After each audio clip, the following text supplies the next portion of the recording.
Hello, friends. Welcome to the Front Porch. Take a seat. Today, I want to talk to you about wrestling with God. You know, some of us spend more time wrestling with people than we do with wrestling with God. But Jacob didn't leave his encounter with God the same way he entered it. He walked differently. Life has a way of placing people in front of us that challenge us. Sometimes it's a spouse. Sometimes it's family. Sometimes a coworker. Sometimes it's someone who wounded us deeply. And if we're honest, we can spend years mentally wrestling with those people. We replay conversations. We defend ourselves in our minds. We try to understand why they said what they said or did what they did. We search for answers that may never come. But while we're wrestling with people, God is waiting for us to wrestle with Him.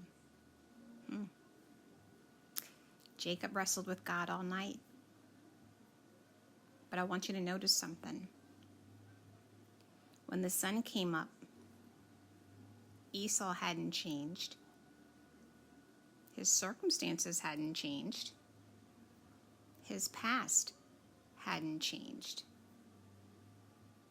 But Jacob had. That's the miracle. Jacob entered the night carrying fear. He was preparing to meet the brother he had deceived years before. He didn't know what waited on the other side of that encounter. But before God dealt with Esau, God dealt with Jacob. Sometimes we keep asking God to change the people around us. But God lovingly says, before I change them, let me change you. The beautiful thing about wrestling with God is that He is never trying to defeat you. He's transforming you.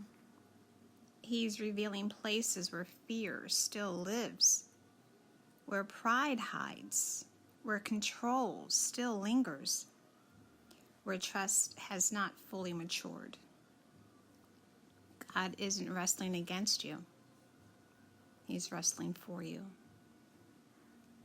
He's inviting you to surrender what you've been carrying.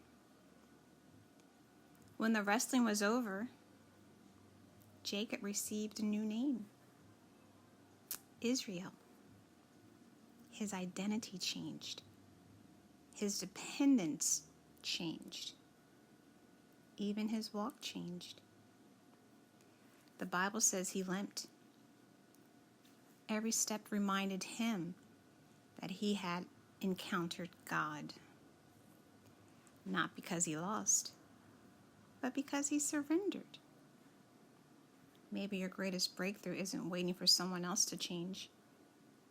Maybe it's waiting on the other side of an honest encounter with God. The wrestling wasn't the goal. Transformation was. So stay there.